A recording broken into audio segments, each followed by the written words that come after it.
Right now in Dubai, the thermometer reads 43 degrees Celsius. The air on your skin reads 58. That is not a rounding error. It is not a broken sensor. It is the gap between what an instrument measures and what a human body experiences. And in the Gulf, that gap opens wider than almost anywhere else on Earth. On July 17th, 2024, Dubai International Airport recorded an air temperature of 109 degrees Fahrenheit, 43 Celsius, with a dew point of 85. Run those two numbers through the United States National Weather Service heat index and you get 144 degrees Fahrenheit, 62 Celsius. 3 days later, on July 20th, the airport did it again. The thermometer said 43. The air delivered 62. And here is the part that makes this different from every other heat story you have ever watched.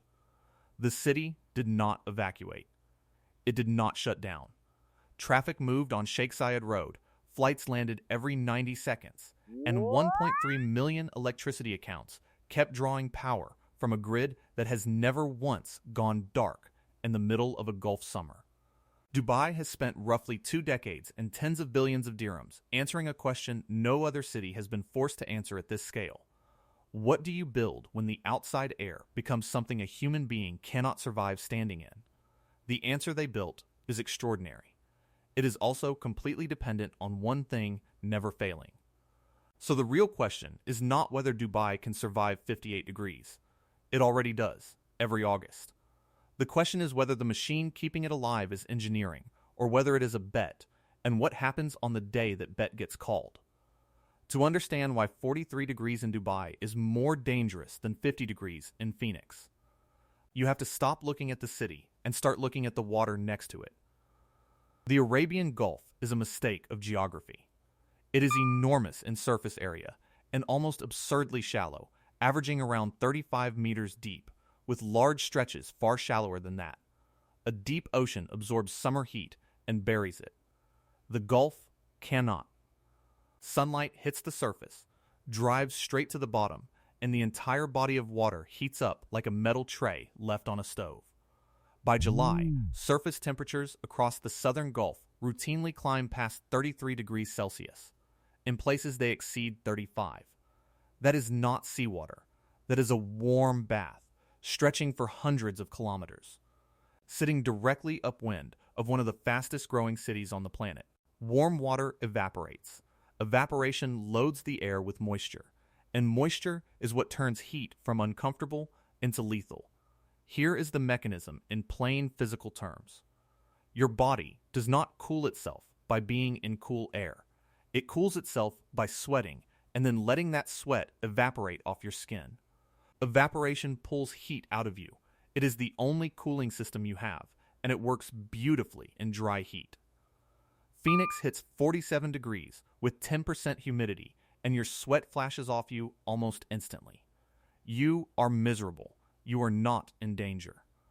Now push the humidity to 80%. The air is already saturated. It has nowhere to put your sweat.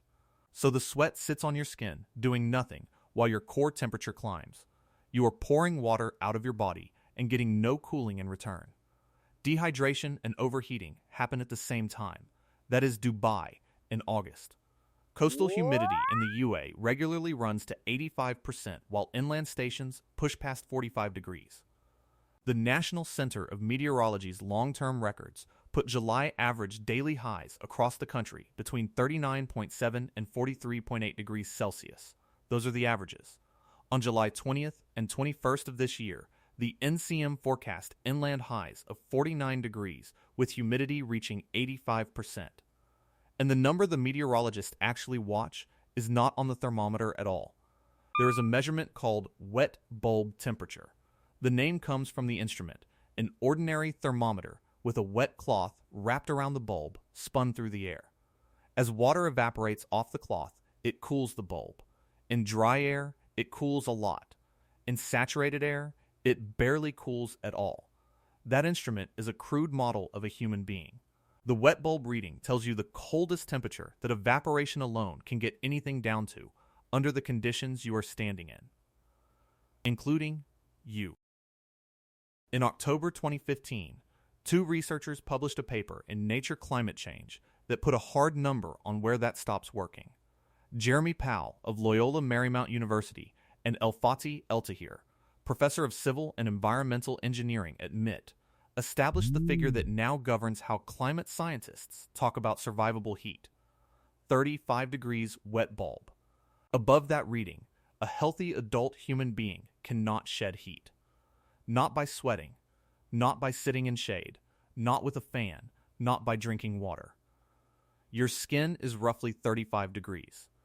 If the wet bulb temperature of the air matches it, there is no thermal gradient left for your body to push heat into. Core temperature rises, and it does not stop rising. The paper describes the threshold as a limit of survivability for a fit human under well-ventilated outdoor conditions, and notes it is lower for most people. Children, the elderly, anyone with heart or lung disease, anyone working. 6 hours of exposure is generally considered fatal. El-Tahir has said on the record that the threshold has, as far as anyone knows, never been reported for any location on Earth. That statement was almost overtaken by events the same year it was written. On July 31st, 2015, a weather station in Bandar Mashar, Iran, on the northern shore of the same Gulf, recorded a wet bulb temperature of 34.6 degrees, 0.4 of a degree short. For context, across all of recorded meteorological history, wet bulb temperatures have rarely exceeded 31 degrees anywhere on the planet. The Gulf reached 34.6, and the two cities the Powell and El-Tahir models identified as most likely to breach the threshold first under a high emissions trajectory were Abu Dhabi and Dubai. So Dubai did what almost no city in history has done. It looked at an environment sliding toward uninhabitable and decided to engineer its way out, in public, at enormous expense. The centerpiece is a system most people outside the Gulf have never heard of. Dubai does not primarily cool its towers with air conditioning units. It cools them with district cooling, a network of central plants that chill water and pump it, ice cold, through insulated pipes buried under the city into the buildings above. No compressor in your wall, just a heat exchanger and a supply of chilled water arriving from a plant that might be kilometers away. The company that runs most of it is Empower, the Emirates Central Cooling Systems Corporation, and its growth curve is one of the most astonishing infrastructure numbers of the last 20 years. In 2004, Empower's total connected capacity was 5,400 refrigeration tons. Today, it is 1.7 million. That is a 315-fold increase in 22 years. The company now runs 90 district cooling plants, more than 430 kilometers of underground distribution pipeline, and serves roughly 160,000 customers across 1,776 buildings. In the first quarter of 2026 alone, it added another 33. 500 refrigeration tons of connected capacity, with contracted capacity already approaching 2 million. Its Business Bay development is among the largest district energy projects on Earth.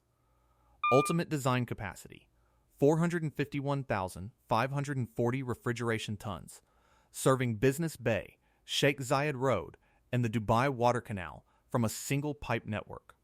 It holds 2 Guinness World Records, one for cooling capacity, one for coverage. Underneath Dubai, there is a second city made of cold water, and almost nobody who visits ever sees it. Feeding all of it is the Dubai Electricity and Water Authority. In 2025, DEWA's annual peak power demand reached 11.39 gigawatts, up 5.83% in a single year. Installed generation capacity stood at 17,979 megawatts. It added 56,897 new customer accounts in 12 months, bringing the total to 1,327,182. Desalinated water production capacity reached 495 million imperial gallons per day, and DEWA is not slowing down. By 2030, it plans to exceed 23 gigawatts of installed capacity and 735 million imperial gallons per day of desalination. Now put those two systems side by side, and you can see the loop the city is running. Cooling requires electricity. Electricity in the Gulf has historically come from gas turbines, and gas turbines require water for cooling. Fresh water in Dubai does not come from rivers, because there are none. It comes from desalination, pulling seawater out of the Gulf, stripping the salt and pumping the brine back. Desalination is one of the most energy-hungry industrial processes in existence. So, heat drives cooling demand. Cooling demand drives power demand. Power demand drives desalination demand. And desalination returns hot brine to a shallow sea that is already the warmest it has been in recorded history. Every part of the machine that keeps Dubai livable makes the outside of Dubai slightly harder to live in. For everyone inside a tower, that loop is invisible. For a subset of people, it is the entire structure of the working year. Every summer since 2004, the Way Ministry of Human Resources and Emiratization enforces what is formally called the Occupational Heat Stress Prevention Policy, and what everyone calls the midday break. From June 15th to September 15th, no work may be performed outdoors in direct sunlight between 12:30 in the afternoon and 3:00. 2026 is the 22nd consecutive year. That is 93 consecutive days, including weekends, public holidays, and Eid. There are no exceptions by day of week. The rule carries real teeth. Under Ministerial Resolution 44 of 2022, an employer caught in violation faces a fine of 5,000 dirhams per worker to a maximum of 50,000. Daily working hours across the split morning and evening shifts are capped at 8. Employers with large outdoor workforces are expected to monitor wet bulb globe temperature readings on site and adjust schedules to match. More than 12,000 air-conditioned rest stations have been built nationwide for delivery riders alone. The exemptions tell you where the line actually sits. Work may continue through the ban for asphalt laying and concrete pouring because a pour cannot be interrupted without ruining the structure, and for emergency repairs to water lines, electricity services, and traffic systems. Read that list again. The exceptions to the heat protection rule are precisely the jobs that keep the heat protection systems running. Somebody has to fix the power line at 1:15 in the afternoon in August. Somebody has to keep the water main intact. The people who maintain the machine that makes Dubai survivable are the ones with the least protection from what happens when it stops. And the ban ends at 3 o'clock, not when the temperature drops. At 3 o'clock. The peak air temperature on a Gulf summer day typically arrives between 2 and 4 in the afternoon. Ground surface temperatures, asphalt, steel, concrete, lag behind air temperature and often peak later still. A worker stepping back onto a site at 3:01 p.m. is stepping into conditions that are, in many cases, physically harder than the ones the rule just protected them from. The clock is a fixed number chosen for enforceability. The heat does not know about the clock. Now here is where the obvious version of this story falls apart, and the more interesting one begins. Because if you have been waiting for the part where Dubai collapses, it does not come. The city is not failing. By almost every measurable standard, it is doing the opposite. Dewa posted the strongest financial year in its history in 2025, revenue of 32.84 billion dirhams, profit after tax up 25.66% to 9.09 billion. Empower's first quarter profit in 2026 rose 44%. Ministry inspectors report compliance with the midday break above 99%. The population grows, the towers go up, the grid holds, and the engineering is genuinely good. District cooling delivers roughly 50% electricity savings compared to conventional building air conditioning. That is not marketing. It is the reason Dubai can add hundreds of thousands of residents without its peak load curve going vertical. Clean energy accounted for 16. 23% of Dewa's generation in 2025, more than 10 terawatt hours, and rising fast. Dubai took a location where a major city had no business existing and made it work. That is not a cautionary tale. That is one of the more remarkable feats of urban engineering in the modern era, and pretending otherwise is dishonest. But every system that succeeds this completely has one property worth examining. It has removed the option of failure. A city in a temperate climate that loses power for 3 days in summer is deeply inconvenienced. People open windows. They sit in the shade. They are uncomfortable, and some vulnerable people are at risk, and it is bad. A city where the outside air carries a heat index above 58 degrees and a wet bulb reading in the low 30s does not have that fallback. There is no shade solution. There is no open window solution. Above the wet bulb threshold, being outdoors in the shade with a breeze is not meaningfully safer than being outdoors in the sun. The physics does not care about shade. It cares about whether the air can accept your sweat, which means the entire habitability of a metropolitan region rests on a chain, fuel supply, generation, transmission, district cooling plants, pumps, and 430 kilometers of chilled water pipe. Break any link for long enough in mid-August and the buildings do not simply get warm. They become the hazard.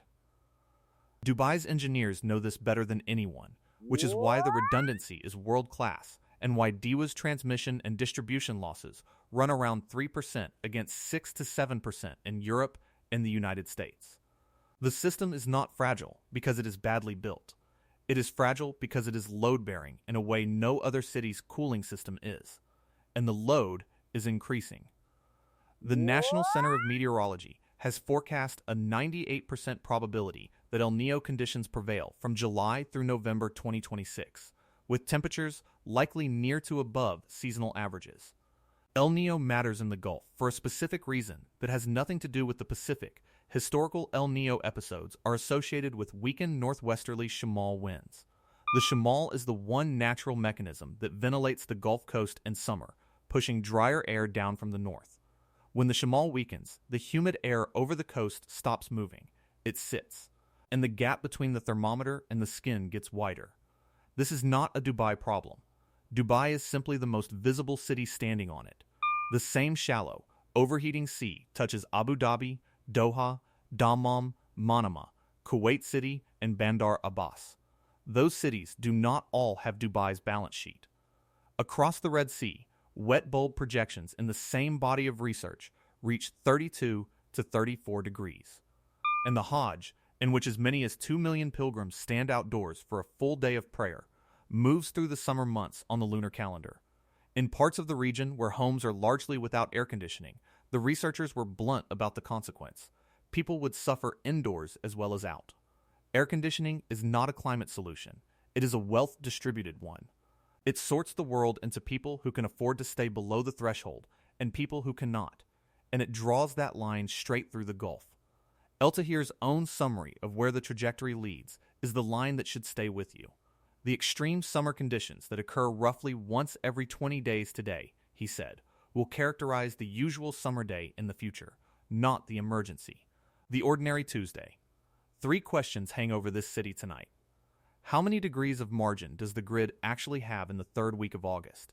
And has anyone outside DEWA ever seen that number? What is the plan for the hours between a total cooling failure and a restoration in a place where the outdoors is not a refuge? And when the Gulf's surface temperature climbs 1 more degree and the shimal weakens 1 more season, does the 35-degree wet bulb threshold get crossed for the first time in recorded human history in a city that has 90 chiller plants, or in one of the ones next door that has none? Nobody has published an answer to any of them. As of 4 o'clock this afternoon, the 24th of July, 2026, Dubai International Airport is reporting 41 degrees Celsius with humidity at 27%. It feels like 43. By local standards, a mild day. The shimal is still blowing. The Gulf offshore is holding somewhere above 33 degrees, and it will not cool meaningfully until November. Under Business Bay, chilled water is moving through a pipe network that has never been switched off. 90 plants are running. 11 gigawatts of load is sitting on a grid designed to carry 17. And somewhere on a construction site tonight, a foreman is looking at a schedule built around a window that closes at 12:30 and opens again at 3:00, a rule now in its 22nd year, written for a climate that is no longer the climate it was written for. The machine is running. The water is warm. The clock says 3.